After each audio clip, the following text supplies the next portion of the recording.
kenapa Pak Iman tertarik menjadi ketua BK Sipil? Oke, baik. Ya. Oke, mungkin yang pertama yang perlu saya sampaikan adalah motivasi. Saya teringat kepada hadis Rasulullah yang mengatakan bahwa salah satu pahala jariah, pahala yang tidak terputus ketika nanti kita sudah tiada adalah jumlah anggotanya cukup lebih dari 100.000 orang. Wah, luar biasa. Lebih besar dari PI-nya sendiri ya Pak ya? Sudah menyiapkan visi Ya, untuk BK Sipil ke depan itu apa sih Pak? Dan kira-kira misinya seperti apa? saya punya tagline kuat. Nah, Ya, jadi kuat nggak- itu memang Pak Iman kan kuat seperti body. Selamat datang di podcast kita kali ini, Kiprah Insinyur untuk Indonesia. Hari ini kita akan berdiskusi, membahas mengenai hal-hal yang terkait dengan keinsinyuran. Ya, saya Hari Nugroho sebagai host yang akan memandu jalannya podcast ke depan. Dan alhamdulillah hari ini kita kedatangan tamu spesial, Bapak Iman Purwanto, ST, MT, IPU. Selamat datang Pak Iman, apa kabar? Alhamdulillah baik, senang Ya. bertemu dengan Anda. Iya. Terima kasih nih udah diundang ke podcast ini. Waduh Pak Iman, saya tahu hari ini Jakarta macet sekali, tapi Pak Iman Iya. kelihatan masih semangat ya Pak ya. Harus selalu semangat. Pak Iman, sebelum kita mulai nih Pak, Ya. mungkin Bapak bisa memberikan sedikit update. Apa sih Pak hari ini kesibukan Bapak yang Pak Iman lakukan, dan kira-kira apa saja yang bisa kita spill nih Pak terkait dengan keinsinyuran? Oke, baik, terima kasih Pak Hari ya. Kalau bicara keseharian saya ya banyak sebenarnya kegiatan ya. Saya memimpin organisasi juga, kemudian saya juga memimpin lembaga sertifikasi. Tentunya juga sebagai pemimpin organisasi kita juga perlu membina. Ya, ini juga salah satunya adalah yang sangat erat kaitannya dengan bidang keinsinyuran. Mungkin itu. Oke, sibuk sekali ya Pak ya. Kalau hobi gimana Pak? Masih tetap jalan Pak ya? Hobi saya lebih cenderung lebih suka bercerita, bergaul, ngopi bareng, diskusi bareng, mungkin itu yang kurang lebih benar-benar yang orang sering. organisasi ya Pak ya. Ya, Iya, saya iya, lihat iya. di biografi Pak Iman, sekilas Bapak pernah jadi dosen, yang jelas master asesor, dan sangat passionnya sangat kental sekali di PI ya. Luar biasa, ini aset Persatuan Insinyur Indonesia, benar nih. Aduh, terima kasih. Ya Pak Iman, hari ini kita akan sedikit membahas mengenai isu ya, bukan isu lah, tapi apa yang menjadi helatan ke depan PII untuk bisa bertransformasi lebih baik. Kita akan punya konvensi Badan Kejuruan Sipil dalam waktu dekat, dan tentunya kita berharap talenta-talenta yang nanti akan berkompetisi di sana bisa menghasilkan satu ketua BK Sipil yang sangat handal dan kompeten ya Pak ya. Nah Pak Iman, saya dengar Anda juga akan ikut berkompetisi di sana Pak. Ya, insya Allah. Dan apa sih Pak yang membuat Pak Iman itu, pertama pertanyaan saya, bisa tertarik dengan PII, dan kemudian kenapa Pak Iman tertarik menjadi ketua BK Sipil Pak? Oke, baik. Ya. Oke, mungkin yang pertama yang perlu saya sampaikan adalah motivasi. Saya teringat kepada hadis Rasulullah yang mengatakan bahwa salah satu pahala jariah, artinya pahala yang tidak terputus ketika nanti kita sudah tiada, adalah salah satunya adalah bagaimana kita bisa meninggalkan ilmu yang bermanfaat. Benar Pak, benar. Ya paling tidak saya bukan orang yang berilmu tinggi, tapi paling tidak saya ketika ilmu saya yang sedikit ini bisa saya manfaatkan, bisa saya berikan kepada orang lain, mungkin itulah yang saya harapkan bisa menjadi pahala jariah saya. Nah, Wah, termasuk di sini. ini bukan bermaksud rendah hati ya Pak ya, tapi Ya, itu berharap salah satu memang motivasi ya ya pertama ya ya. ya ya ya. Nah, kalau dikaitkan dengan pengalaman organisasi Baik. Pak Iman nih, kira-kira apa yang menjadi menjadi modal ya yang bisa Pak Iman bawa untuk bisa menjadi ketua BK Sipil Persatuan Insinyur Indonesia, Pak? Oke, baik. Tentu kita harus melihat bahwa berorganisasi ini adalah salah satu sarana bagi kita ya untuk bisa menjadi bermanfaat bagi orang lain. Ya, paling tidak ketika kita berorganisasi, kita bisa, apalagi organisasi profesi tentunya, di mana bahwa salah satu tujuan organisasi profesi tadi adalah bagaimana kita bisa mengembangkan individu-individu dari organisasi tersebut atau anggota tersebut untuk sama-sama berkembang, ya, sama-sama memiliki daya saing dan tentunya akan menjadi satu modal ya penting bagi negara kita kalau punya sumber daya yang memiliki kompetensi dan profesionalisme tentunya. Nah, kemudian tadi terkait dengan kenapa harus BK Sipil gitu ya, atau tentunya karena saya saat ini juga memimpin salah satu organisasi profesi atau asosiasi profesi di jasa konstruksi yang jumlah anggotanya cukup lebih dari 100.000 orang. Wah, luar biasa. Lebih besar dari PI-nya sendiri ya, Pak ya? Ya, itulah kurang lebihnya, sehingga saya merasa satu hal bahwa anggota saya kan juga merupakan melaksanakan praktek keinsinyuran, Ya, betul. sehingga saya merasa penting sekali bahwa saya juga bisa membawa anggota saya ini melaksanakan kewajiban dalam praktek keinsinyuran.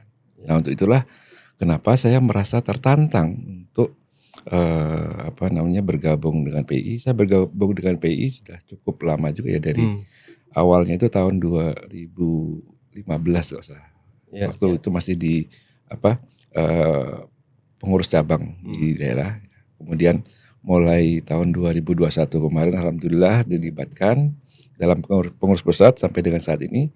Nah, berikutnya insya Allah saya akan berkontribusi dalam pengembangan keinsinyuran khususnya di profesi atau insinyur sipil lah kurang lebih seperti itu. Jadi Bapak tahu sekali ya dari 2015 mulai dari bawah sampai saat ini bisa berkiprah di kepengurusan pusat apa-apa saja yang menjadi tantangan PI ke depan ya Pak ya.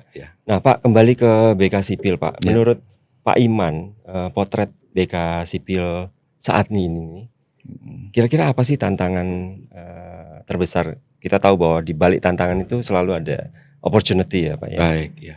Yang Pak Iman bisa kembangkan untuk bisa mencapai kemajuan organisasi. Ya. Baik, yang merupakan tantangan bagi saya dan juga melihat kondisi saat ini.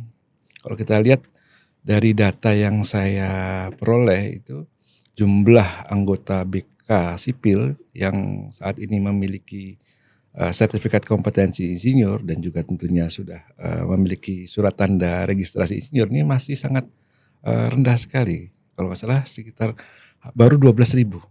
Dari 12.000 itu juga kondisi saat ini saya lihat hanya sekitar 5.000-an yang aktif.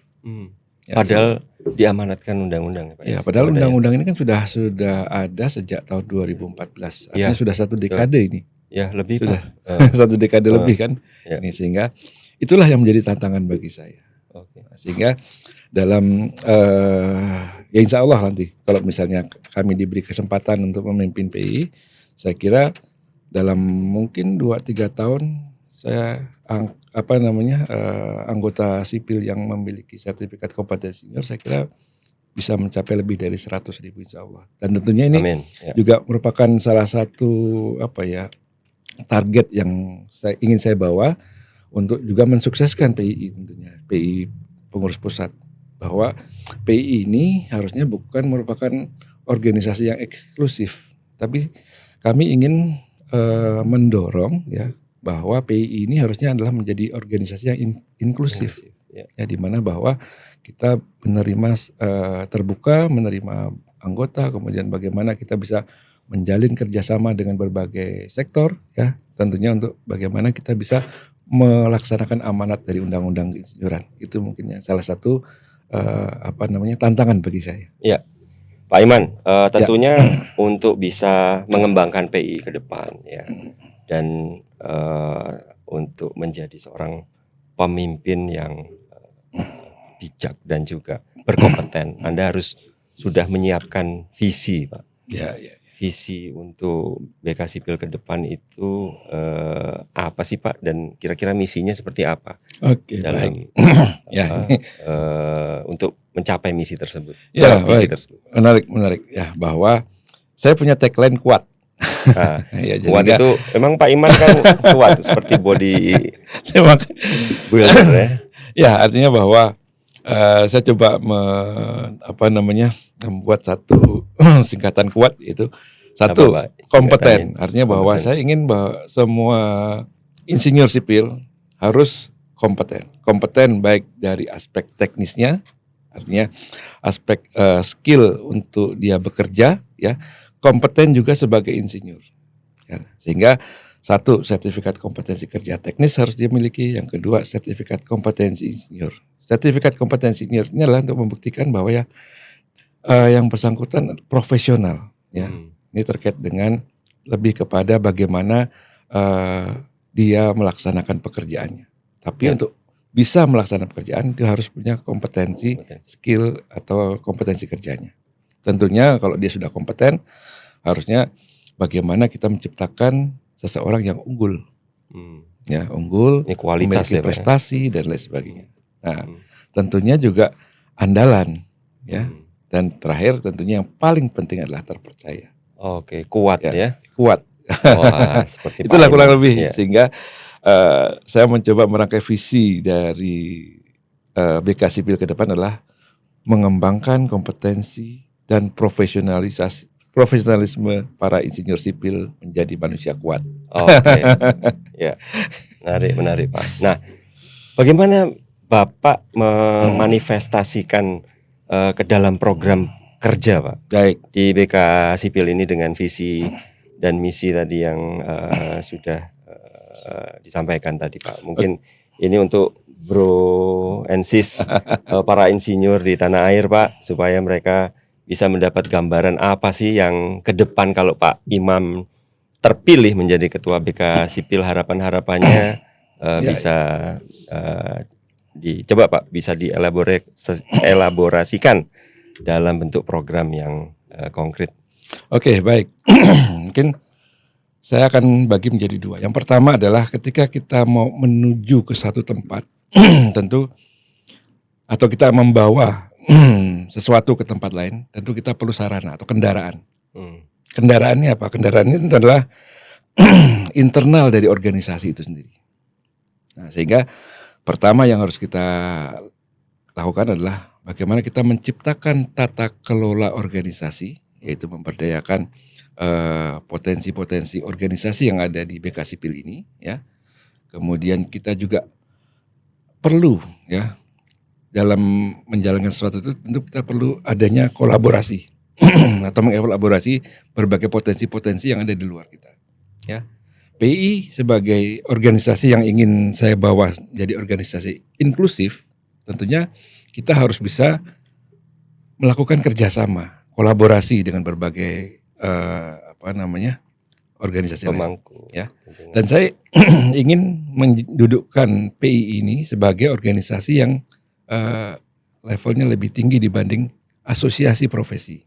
Jadi PI ini bukan asosiasi profesi, tapi dia adalah wadah dari keseluruhan insinyur yang sementara melakukan insinyur kegiatan keinsinyuran gitu. Insinyur ini tentu kan sesuai dengan bidang keilmuannya dia akan tergabung dalam organisasi. Nah, sehingga yang kami harapkan ke depan, saya akan mulai dari BK Sipil adalah bagaimana BK Sipil ini bisa menjadi wadah bagi organisasi-organisasi profesi yang berkaitan dengan bidang sipil. Ya katakanlah organisasi profesi jasa konstruksi mungkin. Ya, sebagaimana yang saat ini saya pimpin itu merupakan salah satu potensi untuk dilakukan kolaborasi. Jadi kemudian tentunya setelah wadah atau setelah sarananya ini kita kembangkan atau siapkan, barulah kita bagaimana kita tujuannya kemana. Nah, tujuannya seperti yang saya sampaikan tadi tentu adalah bagaimana kita bisa mengembangkan potensi-potensi yang ada di sekitar kita ya untuk menjadikan itu sebagai produk unggulan ya. Bagaimana kita menciptakan mengembangkan seperti pelatihan dan lain sebagainya yang tujuannya adalah tadi menciptakan manusia yang kuat tadi. Ya, Mungkin seperti itu Pak Ari ya. ya, jadi setelah Bapak memperkuat internal organisasi Betul. melalui tata kelola Iya, betul. yang baik dan juga berkolaborasi juga secara internal kan pastinya Pak Tentunya, ya. iya. Dan program tadi yang saya dengar dari Pak Iman adalah penerapan standar kompetensi ya Pak ya. Betul. Ya. Dan standar layanan praktik keinsinyuran.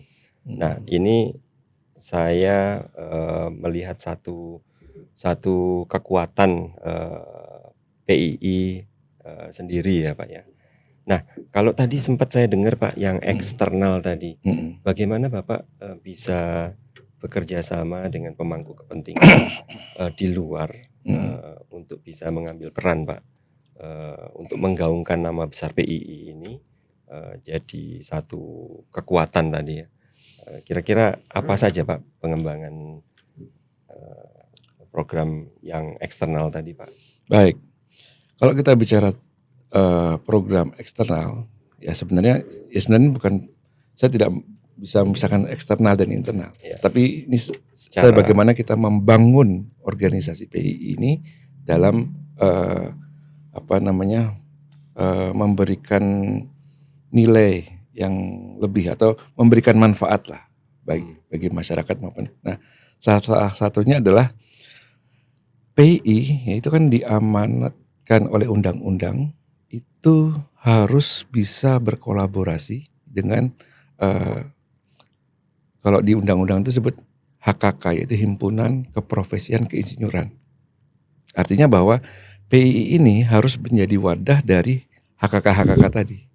Nah, HKK ini kan bisa kita artikan sebagai perkumpulan profesional ya, atau juga sama dengan asosiasi. Nah, atas dasar tugas yang diamanatkan oleh undang-undang itulah maka kita harus membuka diri kita agar organisasi-organisasi keprofesian yang terkait dengan insinyur ini bisa kita rangkul. Ya, kemudian setelah kita rangkul tentunya kita bisa menyatukan visi. Seperti apa sih arah ke depan seorang insinyur tersebut. Nah, kemudian tentunya kalau kita mau diakui internasional, tentu kita juga harus bisa memastikan bahwa standar yang kita laksanakan di sini ini juga sesuai dengan standar yang ada di internasional. Itulah peran PII bagaimana mensinergikan ya standar-standar tadi ya, kemudian bekerja. Tentu kalau PII sendiri akan susah karena bidang keinsinyuran kan sangat luas. Nah, untuk mengkerucutkan kepada standar-standar tertentu, itulah kita butuh dari organisasi-organisasi lain, ya, misalnya asosiasi profesi, ya, dan lain sebagainya. Di samping itu, tentunya kalau kita bicara sertifikat kompetensi ini kan adalah satu bentuk pengakuan, ya, pengakuan terhadap kompetensi seseorang. Nah, pengakuan ini tentunya harus juga kita pastikan pengakuan ini juga dapat diakui oleh dunia internasional. Salah satunya adalah untuk bisa dilakukan hal seperti itu, ada salah satu poin yang harus dilakukan, yaitu kita harus memastikan standar penyelenggaraan sertifikasi ini juga sesuai dengan standar sertifikasi yang berlaku di internasional.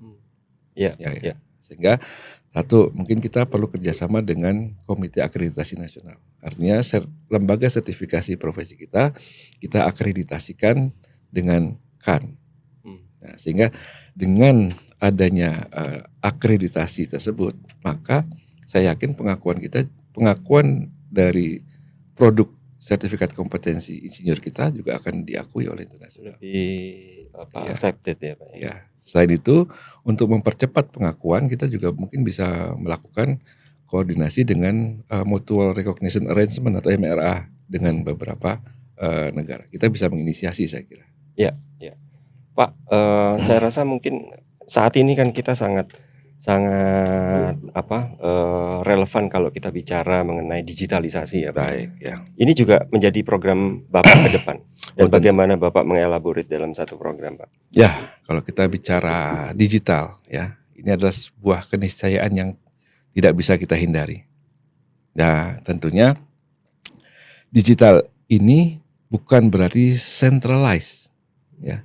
Memang ketika kita mengembangkan satu sistem itu adalah sistem yang tersentral. Sistemnya tersentral, tapi implementasinya ini harus bisa digunakan juga untuk menjangkau teman-teman kita yang di daerah. Sehingga memang sistem yang kita kembangkan ini juga harus bisa memberikan ruang bagi daerah-daerah untuk berpartisipasi. Ya salah satunya mungkin kalau kita lihat dari permasalahan sertifikasi saat ini katakanlah yang masih terpusat, terjadi bottleneck dan lain sebagainya. Sebenarnya kalau kita bisa lebih manfaatkan potensi-potensi teman-teman yang ada di daerah, itu mungkin akan lebih cepat. Artinya bagaimana kita memberikan ruang bagi anggota-anggota kita di daerah untuk menjadi asesor, ya, untuk melaksanakan sertifikasi sehingga sertifikasi ini bisa dilaksanakan secara menyeluruh di semua wilayah negara Kesatuan Republik Indonesia katakanlah. Jadi pendekatannya desentralisasi Pak. Betul, ya. Sehingga yang perlu kita lakukan, masa sih di daerah kan kita lihat sendiri bahwa pengurus-pengurus PI ini bukan kaleng-kaleng istilahnya. Ya. Banyak yang sudah profesor di sana. Yang sangat kompeten, orang-orang penting, orang-orang kompeten juga yang ada. Sehingga itu adalah potensi yang harus kita kembangkan.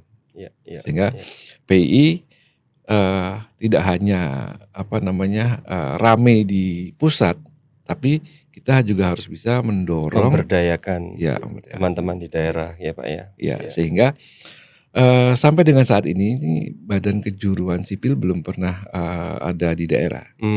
Sehingga ini adalah peluang kita ya untuk bagaimana kita bisa membangun BK-BK sipil di wilayah atau di cabang ya. Sehingga nanti mungkin itu salah satu program unggulan juga ke depan ya Pak. Iya. Jadi dengan adanya pengembangan BK-BK sipil di wilayah cabang itu nantinya juga Pak Iman mengharapkan akan ada akselerasi dari jumlah anggota PII khususnya di BK sipil ya Pak untuk mengembangkan keprofesian. Saya kasihan di daerah luar biasa. Saya kasihan di daerah. Ini saya sedikit cerita boleh ya? Saya tambahkan sedikit. Karena kebetulan saya juga sebagai pernah menjadi pengurus cabang. Ya, sehingga saya juga punya pernah pengalaman lah. Jadi tentunya kita sebagai pengurus PI salah satu tugas kita adalah bagaimana kita mensosialisasikan sertifikasi kompetensi insinyur. Ya. Kita sudah lakukan, tapi ketika ada masalah, ya, yang dicari siapa? Jadi adalah pengurus cabang. Sementara proses ini semuanya di pusat. Nah, sehingga itu yang jadi banyak keluhan lah dari teman-teman kita di daerah. Ini gimana nih Pak? Saya udah sosialisasi, kemudian mereka sudah melakukan prosesnya. Ketika macet kita yang dicari, padahal kita nggak tahu apa-apa terkait. Nah, ke depan harapan kita mereka harus menjadi pintu gerbang dan mereka harus tahu dan turut serta dalam pelaksanaan sertifikasi. Oke. Pak, tadi saya tertarik dengan poin mengenai tata kelola yang baik ini ya. Ini terkait dengan kepemimpinan dan juga manajemen yang akan Pak Iman terapkan ya. Bagaimana strategi Pak Iman untuk membangun sebuah tim yang solid dan harmonis di BK Sipil nanti ya. Tentunya ini juga akan meminimais konflik ya, perbedaan pendapat yang mungkin terjadi di sana. Bagaimana strategi Pak Iman untuk bisa menerapkan ini di BK Sipil nanti jika Pak Iman terpilih? Oke, baik. Ya, kalau kita bicara organisasi profesi atau organisasi lain lah, ya. Dan tentunya karena kita menganut paham demokrasi, ya. Artinya perbedaan itu adalah sebuah keniscayaan. Artinya bahwa kita harus bisa mengelola bagaimana perbedaan-perbedaan ini menjadi Satu satu kekuatan. kesatuan. Ya, dalam hal mengatasi perbedaan kita tidak bisa membuat kesamaan. Artinya perbedaan adalah sebuah keniscayaan, Bhinneka Tunggal Ika katakanlah. Ya. Artinya kan kita berbeda-beda tapi satu. Jadi bukan untuk menyamakan. Artinya bahwa setiap individu itu ada keunikan-keunikan tertentu. Termasuk juga mungkin daerah-daerah ada keunikan-keunikan. Sehingga dalam mengatasi perbedaan ini tentunya ada beberapa hal yang harus dimiliki oleh seseorang leader atau pemimpin ya. Pertama, tentu dia harus bisa menghargai adanya perbedaan. Jadi ketika ada perbedaan ya pertama kita harus bisa menghargai perbedaan tersebut. Karena perbedaan ini sering terjadi bukan karena plus minus gitu ya, tapi hanya karena ada sudut pandang yang berbeda. Nah, sehingga bagaimana kita menghadapi perbedaan ya, kemudian kita samakan sudut pandangnya. Nah, dengan kita coba melihat perbedaan tadi menjadi satu sudut pandang yang sama, mudah-mudahan itu bisa menjadi solusi. Kemudian yang penting adalah adanya kesetaraan dan keadilan. Bahwa setiap individu itu harus kita perlakukan sama, setara ya, dan juga adil. Tentunya perbedaan tadi harus kita cermati dengan sikap toleran tentunya kan, bahwa setiap individu berbeda, kita harus pastikan bahwa walaupun ada perbedaan, tapi itu tidak perlu kita permasalahkan kalau memang dari sifatnya berbeda. Ya, katakanlah pria dan wanita itu kan jelas berbeda. Nggak perlu kita buat mereka jadi sama. Tapi bagaimana bahwa kita yang berbeda dengan orang lain ini kita mentoleransi terhadap apa yang ada pada diri mereka. Ya, termasuk perbedaan etnis, perbedaan agama dan lain sebagainya. Itu adalah salah satu yang harus kita lakukan. Nah, kemudian partisipatif. Ya tadi, bagaimana kita mengembangkan partisipasi dengan kita coba melibatkan secara aktif peran-peran dari teman-teman kita yang ada di daerah, ya. Dan tentunya dialog dan komunikatif itu adalah salah satu upaya kita untuk memastikan bahwa mereka tidak merasa kesepian atau tidak ditinggalkan. Ya, kalau kita bicara PI kan selama ini rame hanya ketika mau kongres kan gitu. Ketika setelah kongres seolah-olah lupa. Ketika kongres baru disapa. Sehingga perlu adanya dialog komunikasi yang intensif dari pusat ya dengan daerah. Dan tentunya yang paling penting adalah ketika kita mengelola organisasi adalah transparansi dan akuntabel. Itu nggak bisa ditawar lagi. Ya. Gitu. Jadi Pak Iman juga menekankan bagaimana tata kelola yang baik ini melalui transparansi dan akuntabilitas. Ya. Pak, terkait dengan inovasi nih Pak dan bagaimana BK Sipil akan dibawa menjadi adaptif ya. Bagaimana Pak Iman memandang peran inovasi ini di dalam pengelolaan BK Sipil yang lebih baik Pak ke depan? Ya tentu bahwa kalau kita bicara insinyur, ya insinyur itu apa sih? Insinyur adalah seseorang yang memberikan solusi. Ya, jadi ada dua istilah, ada engineer and scientist. Apa perbedaan antara engineer dan scientist? Scientist dia mencari kebenaran. Artinya bahwa dia melakukan penelitian untuk mengobservasi suatu objek sehingga dia mengetahui dari kebenaran objek tadi. Sementara engineer adalah bagaimana kebutuhan ataupun apa yang dibutuhkan oleh masyarakat, ya. Kemudian berdasarkan ilmu pengetahuan tadi maka terciptalah teknologi, ya, Hmm. yang bermanfaat bagi manusia. Sehingga inovasi itu tidak lepas dari insinyur. Hmm. Nah, untuk itulah maka kita perlu memberikan wadah bagi para insinyur ini untuk bisa berinovasi.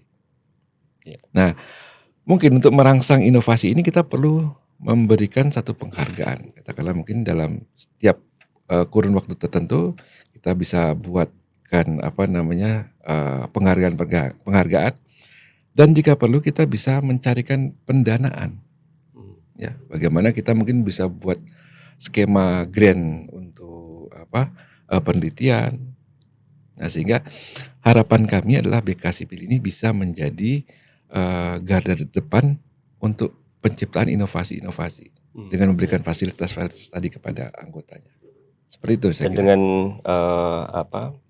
bisa adaptif tadi Pak, Ya tentu. itu kita tidak perlu khawatir ya terhadap Tentu. Ya. perubahan tantangan yang Ya. dinamis dan juga terjadinya disruptif ya Ya, karena kita udah prepare kata ya. kunci dari adaptif itu adalah inovasi. Ya, betul. Artinya bahwa ketika kita melihat satu perubahan kan ada satu keniscayaan juga. Ya. Setiap hari perubahan, setiap hari ada satu hal yang baru. Nah, untuk bisa beradaptasi, kuncinya adalah inovasi kan. Betul. Ya. Pak. Ya, Pak Iman tadi sebutkan dalam salah satu misinya adalah meningkatkan citra BK Sipil yang lebih bereputasi ya, organisasi yang lebih bereputasi di mata publik. Bagaimana Pak strategi untuk membawa BK Sipil bisa lebih bereputasi tadi Pak? Oke, baik ya. Tentu satu kita harus meyakinkan bahwa BK Sipil ini bisa memberikan manfaat. Itu satu. Ya, jadi untuk membangun satu citra yang baik itu tentunya adalah apa sih manfaat dari BK Sipil ini. Jadi inovasi-inovasi yang kita coba dorong tadi, ya, misalnya banyak skema-skema pembiayaan penelitian yang tentunya yang kita harapkan adalah penelitian yang sifatnya aplikatif. Nah, tentunya dengan adanya kegiatan-kegiatan tadi yang bermanfaat bagi masyarakat, itulah salah satu cara bagaimana kita bisa meningkatkan citra. Ya. Citra bisa dibangun dengan iklan dan lain sebagainya. Tapi kan itu bukan itu kita. Sama halnya kita mau memproduksi sesuatu, ya, bagaimana kita bisa menjual barang ini. Tentu kan menciptakan citra. Nah, citra ini memang macam-macam, bisa dengan iklan yang besar dan lain sebagainya. Tapi tentu bukan itu yang kemauan kita. Citra ini ada terbangun karena adanya manfaat. Itu kebermanfaatan. Iya, gitu ya, betul Pak. sekali. Ya. Saya rasa ini poin terakhir yang saya ingin tanyakan Baik, Pak. Karena saat ini kan yang penting adalah juga terkait dengan sustainability, keberlanjutan ya Pak, organisasi. Bagaimana strategi Pak Iman memastikan keberlanjutan organisasi BK Sipil ini dalam jangka panjang Pak? Dan ini tentunya akan kaitannya dengan pengelolaan keuangan dan yang lain-lain Pak, sumber daya. Bagaimana Pak kira-kira? Baik, ya tentu kalau kita bicara bagaimana organisasi ini berlanjut, tentu adalah bagaimana kita bisa membuat organisasi ini bergerak. Nah, bagaimana organisasi bergerak? Tentu adalah adanya kegiatan-kegiatan. Kegiatan-kegiatan yang bermanfaat bagi internal, bagi anggotanya. Artinya bahwa untuk anggota-anggota di BK Sipil ini, bagaimana kita membuat kegiatan-kegiatan yang bermanfaat, ya, tentunya ya, sesuai dengan tujuan kita tadi, bagaimana menciptakan kompetensi dan profesionalisme. Kemudian yang kedua adalah bagaimana kita bisa menjalin kerjasama dengan pihak-pihak eksternal dalam membangun organisasi kita. Ya tadi mungkin bisa kita lakukan dengan kerjasama dengan katakanlah kelembagaan, pemerintah, ya misalnya dengan katakanlah karena kebetulan saya di jasa konstruksi ya, mungkin kita bisa menjalin kerjasama dengan lembaga pengembangan jasa konstruksi misalnya, ya bagaimana kita mengharmonisasi antara kebijakan yang ada di jasa konstruksi dengan kebijakan yang ada di BK Sipil, ya dan ya mungkin seperti itulah kurang lebih bagaimana kita membuat bahwa organisasi ini bisa bertahan. Gitu. Ya, Pak Imam, saya rasa kita sudah sampai di penghujung bincang-bincang kita kali ini ya. Kira-kira pesan apa Pak yang ingin Pak Imam sampaikan kepada Bro and Sis Insinyur, terutama dari sipil ya. Baik. Dan bagaimana jika mereka ingin memberikan dukungan dalam konvensi nanti, Pak? Oke, baik, makasih Pak Hari.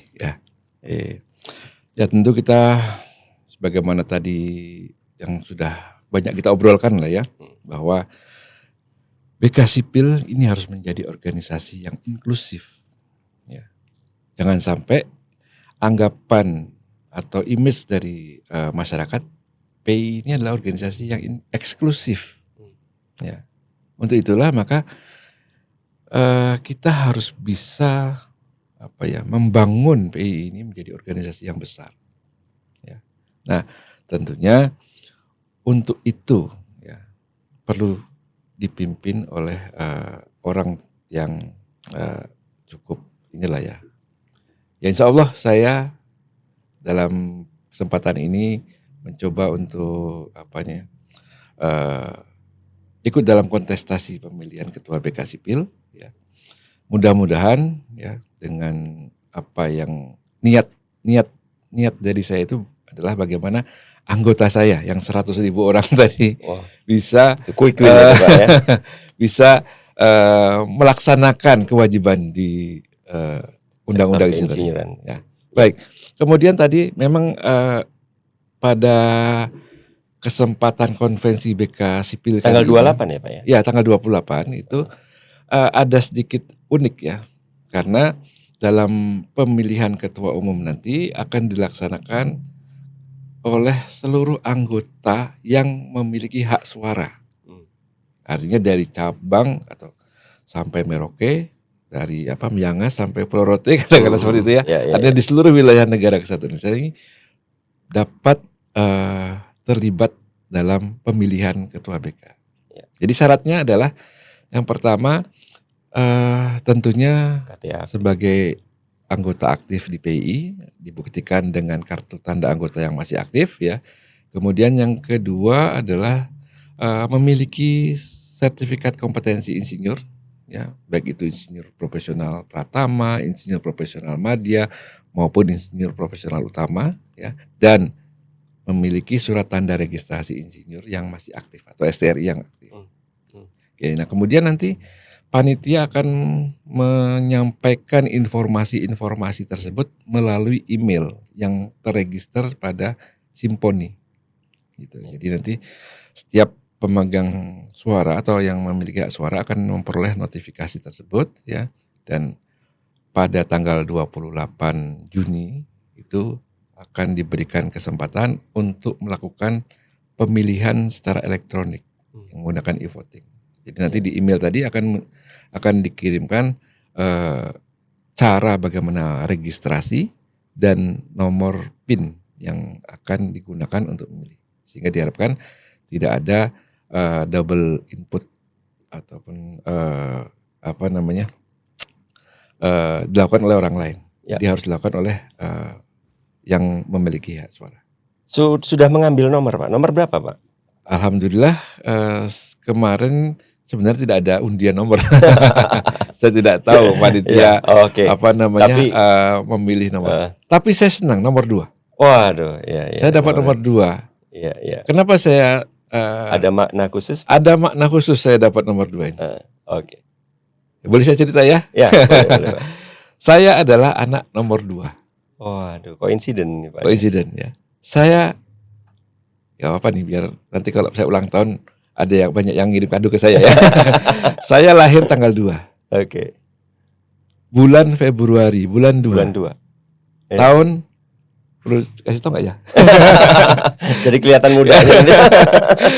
Tahunnya oke, saya kasih tahu. Tahunnya adalah 1973. Oke. Ya. Itu bermakna 2 juga loh. Heeh. Coba Anda jumlahkan. 2 juga, Pak. 1973. 19 10. 10. 73 10. Jumlahin 20. 20. Ya, 20. Ya, luar biasa. Semoga ini merupakan satu indikasi ya, Pak. Ya, jadi nanti kalau Bro and Sis insinyur sipil yang ingin tahu lebih banyak mengenai Pak Iman, bisa langsung japri ya Pak ya? Silakan. Ya, mungkin bisa japri di nomor ini ya. Di nomor ini ya. Oke. Atau bisa juga ya kunjungi ke laman medsos. Oh, Sekarang Bapak ada ya, laman silakan. medsos. Oke. Pak, saya rasa mungkin ini bincang-bincang yang sangat menarik ya. Terima kasih. Saya lihat Pak Iman bersemangat sekali. Terima kasih Pak untuk sharing informasi dan insight yang sangat berharga. Baik. Pada hari ini saya yakin para audiens Bro and Sis insinyur sipil bisa mendapatkan informasi yang berharga ya untuk bisa dipertimbangkan sebagai check and balance nantinya.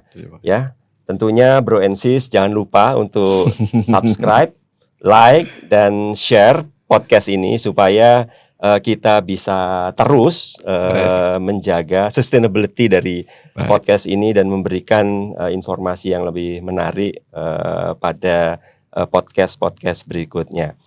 Sampai jumpa Bro and Sis Insinyur Indonesia.